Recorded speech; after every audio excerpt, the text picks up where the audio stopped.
बीड प्रकरणात तृप्ती देसाईंचा नवा bomb. Beed police दलात वाल्मिकच्या मर्जीतले अनेक अधिकारी कर्मचारी असल्याचा आरोप। सोशल मीडियावर 26 पोलिसांची यादी पोस्ट। वाल्मिक कराडला बीड जेलमध्ये व्हीआयपी ट्रीटमेंट दिल्याचा जितेंद्र आव्हाडांचा आरोप। वाल्मिकच्या दिमतीला 6 हवालदार दिल्याचा आव्हाडांचा दावा। परदेशात स्वखर्चाने गेलो, शासनाची परवानगीही घेतली। अंजली दमानी यांचे आरोप डॉक्टर अशोक थोरातांनी फेटाळले।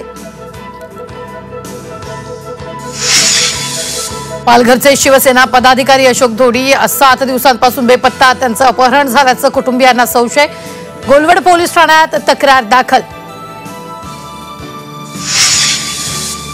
छावा चित्रपट ट्रेलरच्या वादानंतर दिग्दर्शकाचं एक पाऊल मागे। सिनेमातून आक्षेपार्ह दृश्य काढून टाकण्याची घोषणा। मराठीच्या मुद्द्यावर मनसेचा ओटीटी प्लॅटफॉर्म कार्यालयात राडा। मनसेच्या आक्रमक भूमिकेनंतर अधिकारी नरमले। कंपनीकडून अखेर क्रिकेट प्रक्षेपणात मराठी समालोचनाचं लेखी आश्वासन। एसटी भाडेवाढी विरोधात ठाकरेंच्या शिवसेनेचं राज्यभरात आंदोलन। तर दरवाढ केली नसती तर एसटी बंद करावी लागली असती। परिवहन मंत्री प्रताप सरनाईक भाडेवाढीवर ठाम।